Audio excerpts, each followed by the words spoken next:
Hi ಸ್ನೇಹಿತರೆ, welcome to the smart tech in Kannada. ಸ್ನೇಹಿತರೆ, ಇವತ್ತಿನ ಈ ಒಂದು ವಿಡಿಯೋದಲ್ಲಿ ನಾನು ನಿಮಗೆ ಪೋಸ್ಟ್ ಆಫೀಸ್ ಒಂದು ರಿಕ್ವೈರ್ಮೆಂಟ್ ಏನಿದೆಯಲ್ಲ, ಗ್ರಾಮೀಣ ಡಾಕ್ ಸೇವಕ, ಈ ಒಂದು ಪೋಸ್ಟ್ಗೆ ನಾವು ಯಾವ ರೀತಿಯಾಗಿ ನೀವು ನಿಮ್ಮ ಮೊಬೈಲ್ ಅಥವಾ ಲ್ಯಾಪ್ಟಾಪ್ನಲ್ಲಿ ಅಪ್ಲೈ ಮಾಡೋದು ಅಂತ ಈ ಒಂದು ವಿಡಿಯೋದಲ್ಲಿ ಹೇಳ್ತಾ ಇದ್ದೀನಿ. ಅದಕ್ಕಿಂತ ಮೊದಲು ಇನ್ನೂ ನಮ್ಮ ಚಾನಲ್ ಸಬ್ಸ್ಕ್ರೈಬ್ ಮಾಡಿಲ್ಲ ಅಂದರೆ ದಯವಿಟ್ಟು ಸಬ್ಸ್ಕ್ರೈಬ್ ಮಾಡ್ಕೊಳ್ಳಿ. ಬನ್ನಿ ಲೆಟ್ಸ್ ಸ್ಟಾರ್ಟ್ ದ ವಿಡಿಯೋ. ಸ್ನೇಹಿತರೆ, ಮೊದಲನೇದಾಗಿ ನೀವು ಕ್ರೋಮ್ ಅಥವಾ ಯಾವ್ದಾದ್ರು ಒಂದು ಬ್ರೌಸರನ್ನು ಓಪನ್ ಮಾಡ್ಕೋಬೇಕಾಗತ್ತೆ. ಇಲ್ಲಿ ಓಪನ್ ಮಾಡಿಕೊಂಡು ನೀವು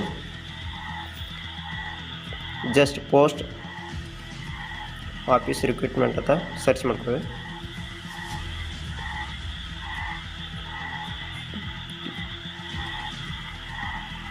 ಇಲ್ಲಿ ನೋಡ್ಬೋದು ಇಂಡಿಯನ್ ಪೋಸ್ಟ್ GDS ಆನ್ಲೈನ್ ಅಂತಿದೆ. ಇದರ ಮೇಲೆ ಕ್ಲಿಕ್ ಮಾಡ್ಕೋಬೇಕಾಗತ್ತೆ.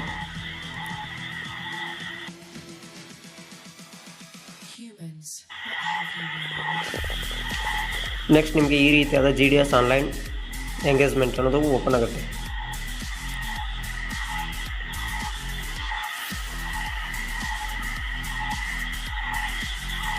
ಇಲ್ಲಿ ನೀವು ನೋಡ್ಬೋದು ಕೆಳಗೆ ಕರ್ನಾಟಕ ಸರ್ಕಲ್ ಯಾವಿದೆ, ಬಾಗಲಕೋಟೆ, ಬಳ್ಳಾರಿ, ಚಿಕ್ಕೋಡಿ, ಚಿತ್ರದುರ್ಗ, ಕಾರವಾರ ಇಲ್ಲಿದೆಯಲ್ಲ. ಇದರಲ್ಲಿ ನೀವು ಯಾವ್ದಾದ್ರು ಒಂದು ಬ್ಲಾಕನ್ನು ಈಗ ಯಾವ್ಯಾವುದು ಒಂದು ಸರ್ಕಲಲ್ಲಿ ಎಷ್ಟೇ ಇದೆ ಅನ್ನೋದು ಇಲ್ಲಿ ಕೆಳಗೆ ಸೆಲೆಕ್ಟ್ ಡಿವಿಷನ್ ಇದೆ ನೋಡಿ, ಅದರ ಮೇಲೆ ಕ್ಲಿಕ್ ಮಾಡ್ಕೋಬೇಕಾಗತ್ತೆ.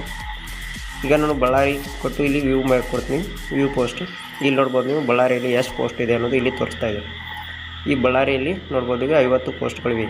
ಈ ರೀತಿಯಾಗಿ ನೀವು ಯಾವ ಒಂದು ಪೋಸ್ಟ್ಗೆ ಅಪ್ಲೈ ಮಾಡ್ಬೇಕಾದ್ದೀರಾ ಆ ಒಂದು ಪೋಸ್ಟ್ ಇಲ್ಲಿ ನೀವು ನೋಡ್ಕೋಬೋದು. ಯಾವ ಒಂದು ಸರ್ಕಲಲ್ಲಿ ಹೆಚ್ಚು ಪೋಸ್ಟ್ಗಳಿವೆ ಅನ್ನೋದು ಇದ್ರ ಮೂಲಕ ಗೊತ್ತಾಗುತ್ತೆ ಇಲ್ಲಿ. ಈಗ ನೆಕ್ಸ್ಟ್ ನೀವು ಬ್ಯಾಕ್ ಬರಬೇಕಾಗತ್ತೆ.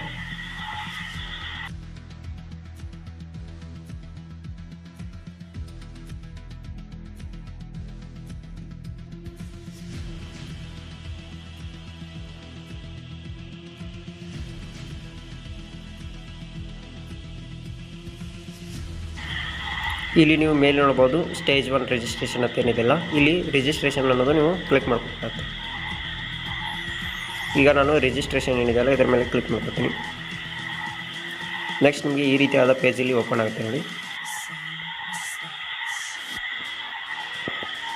ಈ ರೀತಿ ವ್ಯಾಲಿಡೇಟ್ ಯುವರ್ ಡೀಟೇಲ್ಸ್ ಅಂತ ಬರುತ್ತೆ. ಇಲ್ಲಿ ನಿಮ್ಮ ಮೊಬೈಲ್ ನಂಬರನ್ನು ಎಂಟರ್ ಮಾಡಬೇಕು. ನೆಕ್ಸ್ಟ್ ನಿಮ್ಮ ವ್ಯಾಲಿಡೇಟ್ ಇರುವಂಥ ಒಂದು ಇಮೇಲನ್ನು ಎಂಟರ್ ಮಾಡ್ಕೋಬೇಕು. ಇದು OTP ಬರುತ್ತೆ, ಆದ್ದರಿಂದ ಇಲ್ಲಿ ವ್ಯಾಲಿಡ್ ಇರುವಂಥ ಮೊಬೈಲ್ ನಂಬರು ಇಮೇಲನ್ನು ಹಾಕಿ. ನೆಕ್ಸ್ಟ್ ಇಲ್ಲಿ ವ್ಯಾಲಿಡೇಟ್ ಮೊಬೈಲ್ ನಂಬರ್ ಇದೆಯಲ್ಲ ಅದರ ಮೇಲೆ ಕ್ಲಿಕ್ ಮಾಡ್ಕೋಬೇಕು ಮತ್ತು ವ್ಯಾಲಿಡೇಟ್ ಇಮೇಲ್ ಇದೆಯಲ್ಲ ಅಲ್ಲಿ ಕ್ಲಿಕ್ ಮಾಡ್ಕೋಬೇಕಾಗುತ್ತೆ. OTPಯನ್ನು ಹಾಕಿ.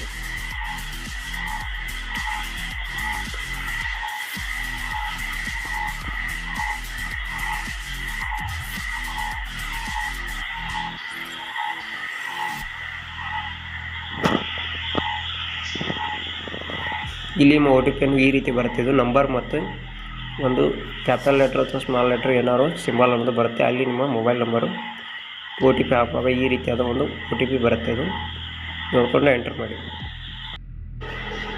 ನೆಕ್ಸ್ಟ್ ನೀವು ಇಲ್ಲಿ ಅಪ್ಲಿಕೇಶನ್ ನೇಮ್ ಏನಿದೆಯಲ್ಲ ಇಲ್ಲಿ ನಿಮ್ಮ ಆ್ಯಸ್ ಪರ್ ಒಂದು 10th SSLC ಮಾರ್ಕಸ್ ಕಾರ್ಡ್ನಲ್ಲಿ ಯಾವ ರೀತಿ ಇದೆಯಲ್ಲ ಆ ರೀತಿಯಾಗಿ ಎಂಟರ್ ಮಾಡ್ಕೋಬೇಕು. ನೆಕ್ಸ್ಟ್ ನಿಮ್ಮ ತಂದೆ ಅಥವಾ ತಾಯಿ ಹೆಸರು ಅದು ಮಾರ್ಕಸ್ ಕಾರ್ಡ್ನಲ್ಲಿ ಇರುತ್ತೆ, ಅದೇ ರೀತಿ ಎಂಟರ್ ಮಾಡಿ. ನೆಕ್ಸ್ಟ್ ನಿಮ್ಮ ಡೇಟ್ ಆಫ್ ಬರ್ತನ್ನು ಎಂಟರ್ ಮಾಡ್ಕೋಬೇಕಾಗತ್ತೆ. ನಿಮ್ಮ ಯಾವುದು ಡೇಟ್ ಆಫ್ ಬರ್ತ್ ಇದೆ ನೋಡಿ ಅದನ್ನು ನೋಡಿ ನೀಟಾಗಿ ಎಂಟರ್ ಮಾಡ್ಕೊಳ್ಳಿ.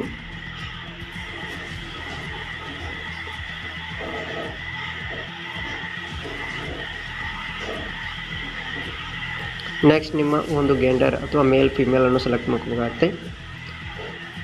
ಸೆಲೆಕ್ಟ್ ಮಾಡಿಕೊಂಡು ನೆಕ್ಸ್ಟ್ ಒಂದು ಕಮ್ಯುನಿಟಿ ಕಾಸ್ಟ್ ಯಾವುದಿದೆ, OBC, ಜನರಲ್ ಯಾವುದೊಂದು ಕಾಸ್ಟ್ ಇದೆ ನೋಡಿ ಅದನ್ನು ಸೆಲೆಕ್ಟ್ ಮಾಡ್ಕೊಳ್ಳಿ. ನೆಕ್ಸ್ಟ್ ಸೆಲೆಕ್ಟ್ ಸರ್ಕಲ್, ಒಂದು ಯಾವುದು ಕರ್ನಾಟಕ ಅಥವಾ ಯಾವುದೊಂದು ಸರ್ಕಲ್ ನೀವು ಸೆಲೆಕ್ಟ್ ಮಾಡ್ತೇವೆ ನೋಡಿ ಆ ಒಂದು ಸೆಲೆಕ್ಟ್ ಇಲ್ಲಿ ಕರ್ನಾಟಕ ಮಾಡ್ಕೋಬೇಕಾಗತ್ತೆ. ನೆಕ್ಸ್ಟ್ ನಿಮ್ಮ ಒಂದು SSLC ಯಾವ ಒಂದು ವರ್ಷ ಪಾಸಾಗಿದ್ದೀರ ಅನ್ನೋದು ಇಲ್ಲಿ ಎಂಟರ್ ಮಾಡ್ಕೋಬೇಕಾಗತ್ತೆ. 9th ಇನ್ನು 10th enter the text show below. ಇಲ್ಲೇನು ಒಂದು ಟೆಕ್ಸ್ಟ್ ಏನು ಕಾಣ್ತಾ ಇದೆಯಲ್ಲ ಕ್ಯಾಪ್ಚಾ ಕೋಡು, ಈ ಒಂದು ಕ್ಯಾಪ್ಚಾ ಕೋಡನ್ನು ಎಂಟರ್ ಮಾಡ್ಕೊಂಡು ಇಲ್ಲಿ ಸಬ್ಮಿಟ್ ಮೇಲೆ ಕ್ಲಿಕ್ ಮಾಡ್ಕೋಬೇಕಾಗತ್ತೆ.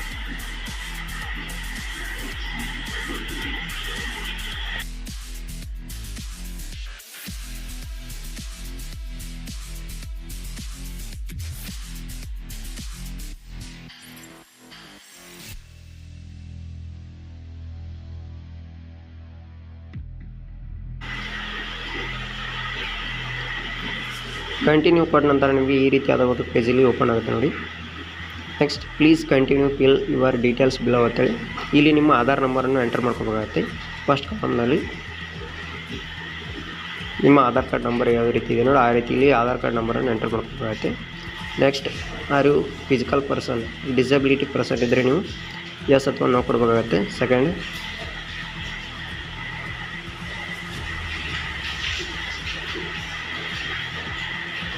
ಇಲ್ಲಿ ನೋಡಿ ಇಲ್ಲಿ ಆಧಾರ್ ಕಾರ್ಡ್ ನಂಬರನ್ನು ಎಂಟರ್ ಮಾಡ್ಕೊತಾರೆ. ಕೆಳಗೆ ನೀವು ಡಿಸೇಬಲ್ ಪರ್ಸನ್ ಇದ್ದರೆ ಸೆಲೆಕ್ಟ್ ಮಾಡ್ಕೋಬೇಕಾಗುತ್ತೆ. ಎಸ್ ಆರ್ ನೋ ಅನ್ನೋದು ಸೆಲೆಕ್ಟ್ ಮಾಡ್ಕೋಬೇಕಾಗುತ್ತೆ.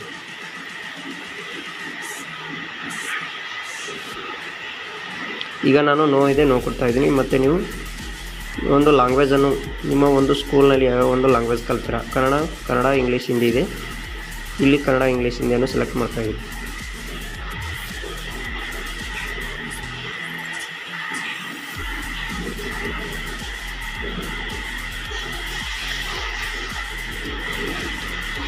ನೆಕ್ಸ್ಟ್ ನಿಮ್ಮ ಒಂದು ಎಂಪ್ಲಾಯನ್ನು ಕೇಳುತ್ತೆ, ನೀವು ಇಲ್ಲಿ ಎಂಪ್ಲಾಯ್ ಅಥವಾ ಇಲ್ಲ ಅಥವಾ ಹೌದು ಕೊಡಬೇಕಾಗತ್ತೆ.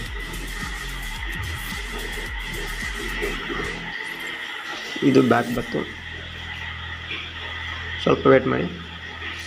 ನೆಕ್ಸ್ಟ್ ವೆದರ್ ಎಂಪ್ಲಾಯ್ಡ್ ಅಥವಾ ನೀವು ಎಂಪ್ಲಾಯ್ ಅಥವಾ ಅಲ್ಲ ಅನ್ನೋದು ಇಲ್ಲಿ ಸೆಲೆಕ್ಟ್ ಮಾಡ್ಕೋಬೇಕಾಗತ್ತೆ. ನಾನು ನೋ ಕೊಡ್ತಾ ಇದ್ದೀನಿ. ನೆಕ್ಸ್ಟ್ ಇಲ್ಲಿ ನಿಮ್ಮ ಒಂದು ಫೋಟೋವನ್ನು ಅಪ್ಲೋಡ್ ಮಾಡಬೇಕಾಗತ್ತೆ. ಅದು ಇಲ್ಲಿ ಯಾವ ಫಾರ್ಮ್ಯಾಟ್ನಲ್ಲಿ ಇರಬೇಕು ಮತ್ತು ಎಷ್ಟು ಸೈಜ್ ಇರಬೇಕು ಗೊತ್ತಾಗುತ್ತೆ. ಇಲ್ಲಿ ಮೇಲೆ ನಿಮ್ಮ ಫೋಟೋವನ್ನು ನೋಡ್ತಾ ಇದ್ದರೆ JPG ಫಾರ್ಮ್ಯಾಟ್ನಲ್ಲಿ 50 KB ಕಡಿಮೆ ಇರಬೇಕು.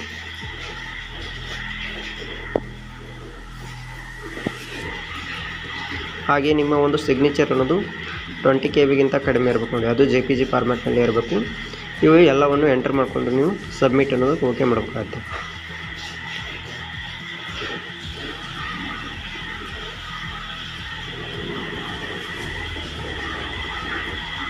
ಇಲ್ಲಿ ಸಬ್ಮಿಟ್ ಕೊಟ್ಟ ನಂತರ ನೋಡ್ಬೋದು ನೀವು ನೆಕ್ಸ್ಟ್ ಈ ರೀತಿಯಾದ ಪೇಜ್ ಇಲ್ಲಿ ಓಪನ್ ಆಗುತ್ತೆ. ಇಲ್ಲಿ ಒಂದು ನಿಮ್ಮ ಒಂದು ಏನೆಲ್ಲ ಎಂಟರ್ ಮಾಡಿರಲ್ಲ ಅದು ಇಲ್ಲಿ ಕಾರ್ಡ್ ಅನ್ನೋದು ಓಪನ್ ಆಗುತ್ತೆ. ಇಲ್ಲಿ ನಿಮ್ಮ ಒಂದು ಯಾವ ಒಂದು ಕರೆಕ್ಟ್ ಇದೆ ಅಥವಾ ಇಲ್ಲ ಒಂದು ಇಲ್ಲಿ ಚೆಕ್ ಬಾಕ್ಸ್ ಮೇಲೆ ಕ್ಲಿಕ್ ಮಾಡ್ಕೊಳ್ಳಿ. ನೆಕ್ಸ್ಟ್ ಇಲ್ಲಿ ನೀವು ಕೆಳಗೆ ಸಬ್ಮಿಟ್ ಅನ್ನೋದು ಕೊಡಬೇಕಾಗುತ್ತೆ. ಸಬ್ಮಿಟ್ ಕೊಟ್ಟ ನಂತರ ಈ ರೀತಿ ಸ್ವಲ್ಪ ಲೋಡ್ ಆಗುತ್ತೆ. ಇಲ್ಲಿ ನಿಮ್ಗೆ ಒಂದು ನಂಬರ್ ಅನ್ನೋದು ಬರುತ್ತೆ. ಇಲ್ಲಿ ಅಪ್ಲೈ ಟು ಕಂಟಿನ್ಯೂ ಅಂತ ಏನಿದೆಯಲ್ಲ ಇದರ ಮೇಲೆ ಕ್ಲಿಕ್ ಮಾಡ್ಕೋಬೇಕಾಗುತ್ತೆ. ನೆಕ್ಸ್ಟ್ ನೀವು ರಿಜಿಸ್ಟ್ರೇಷನ್ ಡೀಟೇಲ್ಸ್ ಅನ್ನೋದು ಇಲ್ಲಿ ರೈಟ್ ಬಿತ್ತು. ನೆಕ್ಸ್ಟ್ ಇಲ್ಲಿ ಕೆಳಗೆ ನಿಮ್ಮ ಸರ್ಕಲನ್ನು ಸೆಲೆಕ್ಟ್ ಮಾಡ್ಕೋಬೇಕಾಗುತ್ತೆ. ನೀವು ಯಾವ ಒಂದು ಸರ್ಕಲ್ಗೆ ಇಲ್ಲಿ ಅಪ್ಲೈ ಮಾಡ್ತಿದ್ದೀರಲ್ಲ ಆ ಒಂದು ಸರ್ಕಲ್ ಇಲ್ಲಿ ಅಪ್ಲೈ ಮಾಡ್ಕೋಬೇಕಾಗುತ್ತೆ. ನಾನು ಕರ್ನಾಟಕ ಆಲ್ರೆಡಿ ಸೆಲೆಕ್ಟ್ ಮಾಡಿದ್ದೀನಿ. ನೆಕ್ಸ್ಟ್ ಸಬ್ಮಿಟ್ ಅನ್ನೋದು ಓಕೆ ಮಾಡಬೇಕು.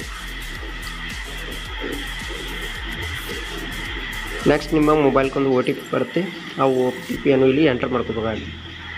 ಕೆಳಗೆ ಎಂಟರ್ OTP ಇದೆ ನೋಡಿ, ಅಲ್ಲಿ OTP ಅನ್ನು ಎಂಟರ್ ಮಾಡಿಕೊಂಡು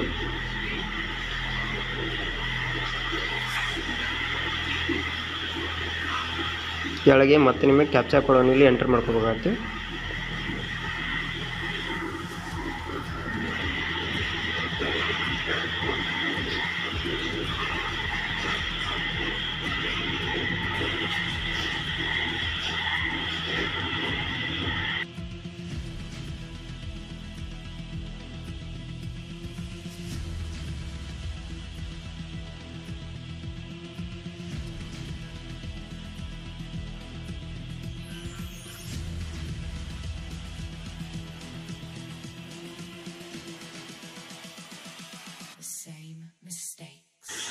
ಇಲ್ಲಿ ನೀವು ನೆಕ್ಸ್ಟ್ ಕೊಡಬೇಕಾಗುತ್ತೆ. ನೆಕ್ಸ್ಟ್ ಕೊಟ್ಟ ನಂತರ ಇಲ್ಲಿ ಅಡ್ರೆಸ್ ಡೀಟೇಲ್ಸ್ ಅನ್ನೋದು ನೀವು ಪೂರ್ತಿಯಾಗಿ ಫಿಲ್ ಮಾಡಬೇಕಾಗುತ್ತೆ. ನಿಮ್ಮ ಒಂದು ಕಮ್ಯುನಿಕೇಷನ್ ಅಡ್ರೆಸ್ ಅಂದರೆ ನೀವು ಎಲ್ಲಿದ್ದೀರಾ ಅನ್ನೋದು ಇಲ್ಲಿ ಎಂಟರ್ ಮಾಡ್ಕೋಬೇಕಾಗುತ್ತೆ. ನಿಮ್ಮ ಡೋರ್ ನಂಬರು ಅಥವಾ ಸ್ಟೇಟು ಯಾವ ಒಂದು ಏರಿಯಾ ಇದೆ ನೋಡಿ, ವಿಲೇಜು ಮತ್ತು ಪಂಚಾಯತ್ ಅಥವಾ ಮಂಡಲ್ ಡಿಸ್ಟ್ರಿಕ್ಟ್ ಹಾಗೆ ಪಿನ್ ಕೋಡನ್ನು ಎಂಟರ್ ಮಾಡ್ಕೋಬೇಕಾಗುತ್ತೆ.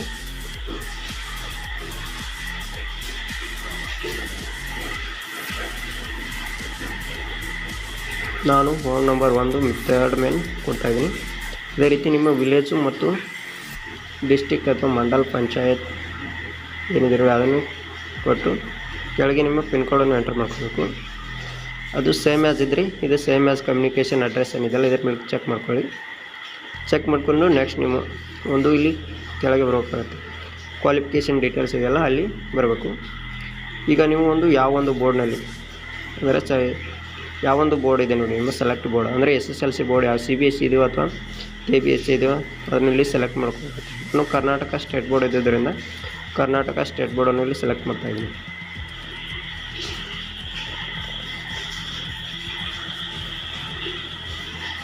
ಕರ್ನಾಟಕ ಸ್ಟೇಟ್ ಬೋರ್ಡನ್ನು ಸೆಲೆಕ್ಟ್ ಮಾಡಿದ ನಂತರ ನೆಕ್ಸ್ಟ್ ಸೆಲೆಕ್ಟ್ ರಿಸಲ್ಟ್ ಟೈಪ್ ಅಥವಾ ಮಾರ್ಕ್ಸ್ ಅಥವಾ CGP ಇರ್ತಲ್ಲ, ಇಲ್ಲಿ ಇದು ಸೆಲೆಕ್ಟ್ ರಿಸಲ್ಟಲ್ಲಿ ಕ್ಲಿಕ್ ಮಾಡಿ.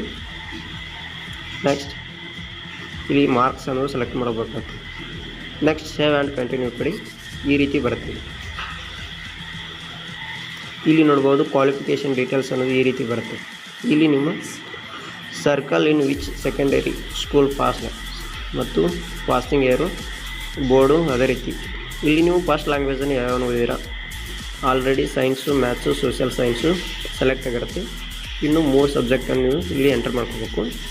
ಅವುಗಳನ್ನು first language Kannada, second language English, third language Hindi ನಾನು ಇಲ್ಲಿ ಸೆಲೆಕ್ಟ್ ಮಾಡ್ತಾಯಿದ್ದೀನಿ. ಅದೇ ರೀತಿ ನಿಮಗೆ ಈ ಸೈಡ್ ಬಂದು ಮಾರ್ಕ್ಸ್ ಅಪ್ ಏನಿದೆ ನೋಡಿ, ಇಲ್ಲಿ ಯಾವ ಒಂದು ಸಬ್ಜೆಕ್ಟ್ ಎಷ್ಟು ಮಾರ್ಕ್ಸ್ ಇದೆ ಅದನ್ನು ಎಂಟರ್ ಮಾಡ್ಕೋಬೇಕಾಗ್ತದೆ.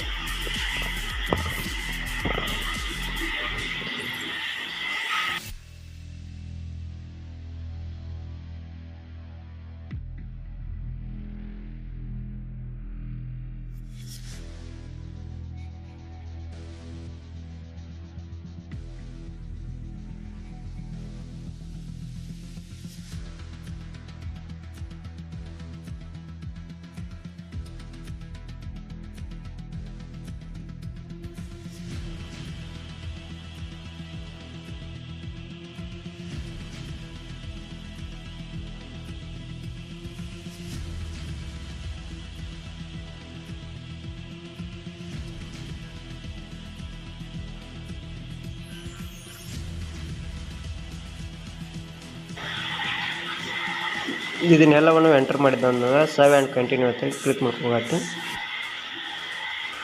ನೆಕ್ಸ್ಟ್ ನಿಮಗೆ ಚೂಸ್ ಅ ಪ್ರೆಫರೆನ್ಸ್ ಅಂತ ಇಲ್ಲಿ ಬರುತ್ತೆ ನೋಡಿ. ಇಲ್ಲಿ ನಿಮ್ಮ ಒಂದು ಡಿವಿಷನನ್ನು ಸೆಲೆಕ್ಟ್ ಮಾಡ್ಕೋಬೇಕು. ಅಂದರೆ ಯಾವ ಒಂದು ಡಿವಿಷನ್ ನೀವು ಕರ್ನಾಟಕದಲ್ಲಿ ಯಾವ ಒಂದು ಡಿವಿಷನ್ಗೆ ಅಪ್ಲೈ ಮಾಡ್ತಾ ಇದ್ದೀರಲ್ಲ ಆ ಒಂದು ಡಿವಿಷನ್ ಇಲ್ಲಿ ಸೆಲೆಕ್ಟ್ ಮಾಡ್ಕೋಬೇಕು. ನಾನು ಈಗ ಗೋಕಾಕ್ ಡಿವಿಷನ್ನ ಸೆಲೆಕ್ಟ್ ಮಾಡಿದ್ದೀನಿ. ಇಲ್ಲಿ ಒಂದು ಚೆಕ್ ಬಾಕ್ಸ್ ಇದೆ, ಅದರ ಮೇಲೆ ಕ್ಲಿಕ್ ಮಾಡ್ಕೋಬೇಕು. ನೆಕ್ಸ್ಟ್ ನಿಮಗೆ ಈ ರೀತಿ ಓಪನ್ ಆಗುತ್ತೆ. ಇಲ್ಲಿ 1 to 5 ಏನಿದೆಲ್ಲ ಇವೆಲ್ಲಕ್ಕೂ ಸೆಲೆಕ್ಟ್ ಮಾಡ್ಕೋಬೇಕು ನೀವು. ಅದಕ್ಕೆ ಯಾವ ಒಂದು ಪ್ರೆಫರೆನ್ಸ್ ಫಸ್ಟ್ ಕೊಡ್ತೀರಾ ಅನ್ನೋದು ನೀವು ಫಸ್ಟ್, ಸೆಕೆಂಡ್, ಥರ್ಡ್ ಇಲ್ಲಿ ಡಿಕ್ಲೇರ್ ಮಾಡ್ಕೋಬೇಕಾಗುತ್ತೆ. ಅದೇ ರೀತಿ ಎಲ್ಲವನ್ನು ಸೆಲೆಕ್ಟ್ ಮಾಡ್ಕೋಬೇಕು.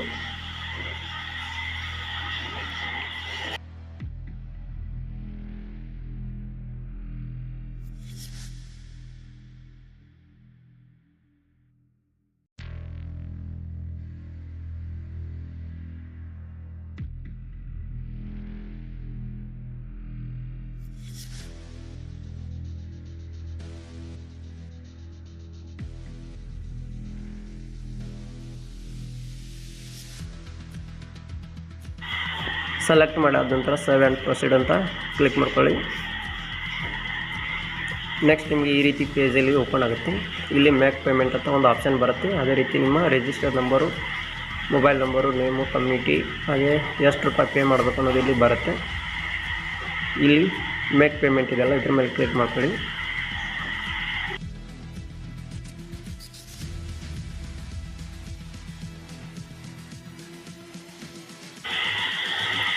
ನೆಕ್ಸ್ಟ್ ನಿಮಗೆ ಪೇಮೆಂಟ್ ಮೆಥಡ್ ಅನ್ನೋದು ಈ ರೀತಿ ಬರುತ್ತೆ. ಇಲ್ಲಿ net banking, credit, debit card ಬರುತ್ತೆ. ಇಲ್ಲಿ ಕಾರ್ಡ್ ನಂಬರು, ಎಕ್ಸ್ಪೈರಿ ಡೇಟು ಮತ್ತು CVV ಮತ್ತು ಕಾರ್ಡ್ ಹೋಲ್ಡರ್ ನೇಮ್ ಹಾಕಿ ಮೇಕ್ ಪೇಮೆಂಟ್ ಮೇಲೆ ಕ್ಲಿಕ್ ಮಾಡಬೇಕಾಗುತ್ತೆ. OTP ಬರುತ್ತೆ. ನೆಕ್ಸ್ಟ್ ಸಬ್ಮಿಟ್ ಮಾಡಬೇಕಾಗುತ್ತೆ. ಅದೇ ರೀತಿ ನೀವು ವಾಲೆಟಲ್ಲಿ ಏರ್ಟೆಲ್ಲು, ಮೊಬಿ, ಲಿಂಕು, ಅದೇ ರೀತಿಯಲ್ಲಿ ಸರ್ಚ್ ಮಾಡಿರಿ ಯೆಸ್ ಬ್ಯಾಂಕು, ಏರ್ಟೆಲ್ ಮನಿ ಈ ರೀತಿ ಬರುತ್ತೆ. ಇಲ್ಲಿ ಯಾವುದಾದ್ರು ಒಂದು ವಾಲೆಟನ್ನು ಸೆಲೆಕ್ಟ್ ಮಾಡಿ ನೀವು ಪೇ ಮಾಡ್ಬೋದು. ಫ್ರೀಚಾರ್ಜ್ ವಾಲೆಟ್ ಇದೆ, ಏರ್ಟೆಲ್ ಮನಿ, ಯೆಸ್ ಬ್ಯಾಂಕ್ ವಾಲೆಟು, ಈ ರೀತಿ ವಾಲೆಟ್ ಇದೆ. ಇದೇ ವಾಲೆಟ್ ಮಾತ್ರ ನೀವು ಪೇಮೆಂಟ್ ಮಾಡ್ಬೋದು. ಇಲ್ಲಿ ನಾನು ಈಗ QR ಕೋಡ್ ಪೇಮೆಂಟ್ ಅನ್ನೋದು ಇಲ್ಲಿ ತೋರಿಸ್ತೀನಿ ನೋಡಿ. ಸೆಲೆಕ್ಟ್ QR ಕೋಡ್ ಇದೆ ನೋಡಿ, ಇದರ ಮೇಲೆ ಕ್ಲಿಕ್ ಮಾಡ್ಕೋಬೇಕಾಗುತ್ತೆ. ಇಲ್ಲಿ ಭೀಮ್ UPI ಇದೆ, ಇದನ್ನು ಸೆಲೆಕ್ಟ್ ಮಾಡಿಕೊಂಡು ನಿಮ್ಮ ಮೊಬೈಲ್ನಲ್ಲಿ ಫೋನ್ಪೇ ಅಥವಾ ನೀವು ಗೂಗಲ್ ಪೇನಲ್ಲಿ ಈ ರೀತಿ ಸ್ಕ್ಯಾನರನ್ನು ಸ್ಕ್ಯಾನ್ ಮಾಡಿ ಅದಕ್ಕೆ 100 ರೂಪಾಯಿ ಪೇಯನ್ನು ಮಾಡಬೇಕಾಗತ್ತೆ. ಇಲ್ಲಿ ಸೈಡ್ ನೀವು ಮೊಬೈಲ್ನಲ್ಲಿ ನೋಡ್ತಾ ಇದ್ದೀರಾ, ಈ ರೀತಿ ಇದು ಪೇ ಅನ್ನೋದು ಬರುತ್ತೆ. ಇಲ್ಲಿ ನಾನು 100 ರೂಪಾಯಿ ಪೇ ಅನ್ನೋದು ಮಾಡ್ತಾಯಿದ್ದೀನಿ ಈಗ ಫೋನ್ಪೇದಿಂದ.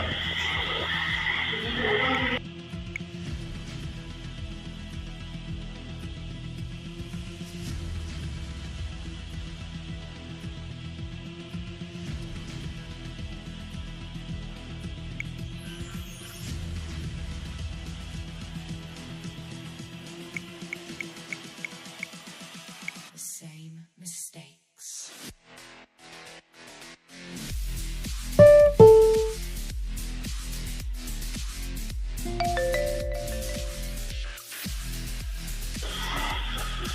ಈ ರೀತಿಯಾಗಿ ನೀವು ಪೇಮೆಂಟ್ ಮಾಡಿದ ನಂತರ ನಿಮಗೆ ಈ ರೀತಿ ಒಂದು ಪಾಪಪ್ ಮೆಸೇಜ್ ಬರುತ್ತೆ. ಇಲ್ಲಿ ಓಕೆ ಕೊಡಬೇಕಾಗುತ್ತೆ.